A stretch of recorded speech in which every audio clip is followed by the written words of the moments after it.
BRS party KCR ప్రజా వ్యతిరేక పాలనకు అంతమయ్యే రోజులు దగ్గర పడ్డాయని, రాబోయే ఎన్నికల్లో తెలంగాణ రాష్ట్ర వ్యాప్తంగా బీఆర్ఎస్ పార్టీకి కర్ర కాల్చి వాత పెడతారని మాజీ మంత్రి జూపల్లి కృష్ణారావు విమర్శించారు.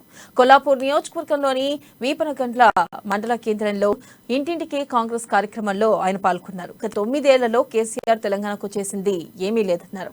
ఇక తెలంగాణ అభివృద్ధిపై దమ్ము ధైర్యం ఉంటే మంత్రులు, ఎమ్మెల్యేలు నిరూపించాలని సవాల్ విసురుతున్న జూపల్లితో మా పాలమూరు ప్రతినిధి Pradeep face to face. Jupally Krishna Rao garu Congress పార్టీలో చేరిన తర్వాత కొల్లాపూర్ నియోజకవర్గంలో ప్రచారంలో దూసుకుపోతున్నారు. ఈ నేపథ్యంలోనే వీపనగండ్ల మండలంలో ఈరోజు ఇంటికి కాంగ్రెస్ అనే ప్రోగ్రాంలో పాల్గొని ఇల్లు తిరుగుతున్నారు. అయితే మనతో జూపల్లి కృష్ణారావు గారు ఉన్నారు. వారిని మరిన్ని విషయాలు తెలుసుకున్నాం. సార్, కాంగ్రెస్ పార్టీలో చేరిన తర్వాత కొంత ఊపు వచ్చింది కొల్లాపూర్ అనుకుంటున్నా, దీని మీద మీరేమంటారు? కాంగ్రెస్ పార్టీలో నేను చేరక ముందుకే రాష్ట్రం మొత్తంలో ఊపు వచ్చింది. కొల్లాపూర్నే కాదు, దేశం మొత్తంలోనే కాంగ్రెస్ పార్టీకి ఊపు వచ్చింది. జాతీయ స్థాయిలో కేంద్ర ప్రభుత్వ పరిపాలన చూసిన తర్వాత, రాష్ట్ర స్థాయిలో కేసీఆర్ పరిపాలన చూసిన తర్వాత 100% ఊపు వచ్చిన మాట వాస్తవం. అది కొల్లాపూరే కాదు, మొత్తం రాష్ట్రం మొత్తం ఉంది. ఎట్లుందంటే మొత్తం చాప కింద నీళ్ళలాగా మొత్తం టోటల్గా రాష్ట్రం మొత్తం అంటుకున్నది.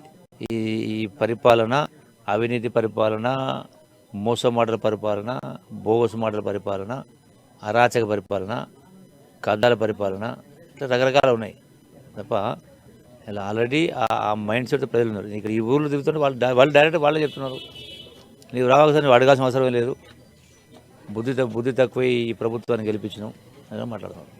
అయితే కాంగ్రెస్ పార్టీలో చేరకముందు బీజేపీ నుంచి కూడా ఆఫర్ వచ్చింది. స్వయంగా జాతీయ ఉపాధ్యక్షురాలు డికే అన్న గారు కూడా మీరు ఫోన్లో పార్టీలోకి ఆహ్వానించారు. ఎందుకు కాంగ్రెస్ పార్టీని ఎంచుకున్నారు? కాంగ్రెస్ పార్టీకి ఒక చరిత్ర ఉంది. ఒక మాటలు చెప్తా, కాంగ్రెస్ పార్టీ వాళ్ళు కానీ బీజేపీ పార్టీ వాళ్ళు కానీ కల్వకుంట్ల పరిపాలన గురించి, కుటుంబ పరిపాలన మాట్లాడినప్పుడు దానికి కేటీఆర్ మాట్లాడుతూ ఏమని స్పందించుండు? ఓహో, కేటీఆర్, కవిత, హరీషు, సంతోషు అని కల్వకుంట్ల ఫ్యామిలీ కుటుంబాలు అంటున్నారు కదా, మరి వీళ్ళ సంగతి ఏంది? జవహర్లాల్ నెహ్రూ కూతురు ఇందిరాగాంధీ, కొడుకు రాజీవ్ గాంధీ, కోడలు సోనియా గాంధీ, కొడుకు రాహుల్ గాంధీ, బిడ్డ ప్రియాంక గాంధీ, వీళ్ళ సంగతి ఏందని మాట్లాడాడు. అంటే వాళ్ళు కూడా పోల్చుతా ఉన్నాడు. ఇప్పుడు కేటీఆర్ రాష్ట్ర టీఆర్ పార్టీ వర్కింగ్ ప్రెసిడెంట్, ఒక మంత్రి. ఈ పోల్చడం అనేది ఎట్లుందంటే నక్కకు నాగలోకానికి కొంత వ్యత్యాసం ఉంది, భూమికి ఆకాశానికి కొంత భేదం ఉంది. నెహ్రూ భారతదేశానికి స్వాతంత్రం కోసం పోరాటం చేసే సందర్భంలో మహాత్మా గాంధీకి అనుచరుడిగా ఉండి సర్వస్వం వదులుకొని జాతి విముక్తి కోసం పోరాటం చేసిన వ్యక్తి. వారి కూతురు ఇందిరాగాంధీ ప్రధానమంత్రి అయిన తర్వాత బీదలకు, పేదలకు ఎన్నో ఎందుకు ఇప్పటి కూడా ప్రతి నోట్లో ఇందిరమ్మ వస్తూ ఉంది అంటే, భూములు లేని వాళ్ళకు పరంపోవు పట్టాలు కావచ్చు, అట్లాగే అప్పులు కావాలంటే బ్యాంకులు, ప్రైవేట్ బ్యాంకులు ఉన్నాయి, జాతీయ చేయడం కోసం కావచ్చు, పేదవాళ్లకు ఇళ్ల స్థలాలు ఇవ్వడం కావచ్చు, ఇల్లు కట్టియడం కావచ్చు, ఇట్లా రకరకాలు జరిగినాయి. అంతేకాకుండా ఇందిరాగాంధీ దేశ సమగ్రత కోసం, దేశం ముక్కలు కావద్దు, దేశం ఒకటిగా ఉండాలని ఆనాడు జరిగినటువంటి పంజాబ్ ఇష్యూలో తుపాకీ గుళ్ళకు బలైపోయింది, అంటే ప్రాణత్యాగం చేసింది.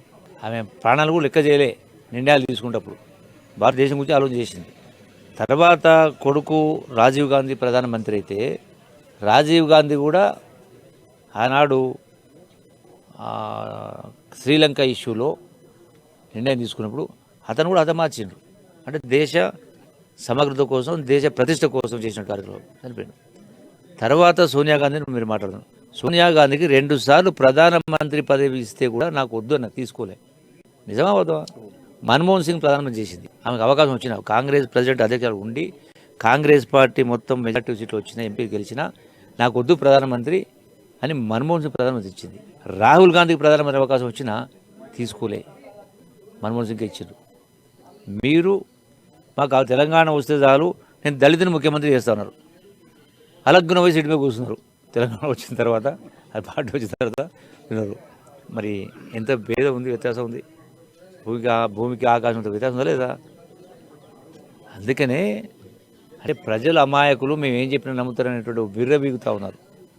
కొంత మీడియాను కూడా అడ్డం పెట్టుకొని, అంటే వాళ్ళను కూడా బ్లాక్మెయిల్ చేస్తున్నారు.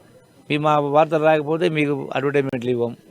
నిజం నాకు తెలిసి చెప్తున్నారు. మరి చెప్పకూడదు తెలియదు నాకు.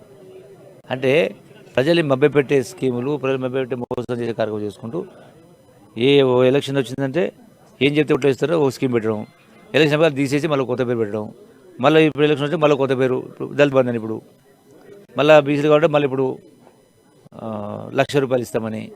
ఎక్కడవా అంటే ఇవన్నీ కూడా ప్రజలకు అర్థమైనాయి. కాబట్టి టోటల్గా ఒక కొల్లాపురే కాదు, యావత్ రాష్ట్రం మొత్తం కూడా ప్రజలు అదే మైండ్ సెట్. ఈరోజు ఈసారి బుద్ధి చెప్పాలి బీఆర్ఎస్ పార్టీకి, టీఆర్ఎస్ పార్టీకి, కేసీఆర్కు వీళ్ళతో బుద్ధి చెప్పాలా. అవినీతి, అక్రమార్జన, ప్రజాస్వామ్యాన్ని కూని పాతాళాలను దొక్కి రాజకీయ వ్యవస్థ భ్రష్టు పట్టించి వేల కోట్ల రూపాయలు ఖర్చు పెట్టుకుంటూ ఓట్లకు నోట్లు ఇచ్చుకుంటూ ఎడికలు వచ్చినాయి. సొమ్మెబడిది ప్రభుత్వ సొమ్మును దోపిడీ చేసి అభివృద్ధి పేరు అభివృద్ధి మాటున అవినీతి చేసుకుంటూ వేల కోట్లు సంపాదించి మళ్ళీ ఓట్లు కొనడానికి వస్తారు. ఇలా నాయకులు కొనే ప్రయత్నం చేస్తారు. వాళ్ళ అవసరాలు ఆసరా చేసుకొని ప్రలోభ పెట్టే కార్యక్రమం చేస్తూ ఉన్నారు. దుర్మార్గం పరిస్థితి.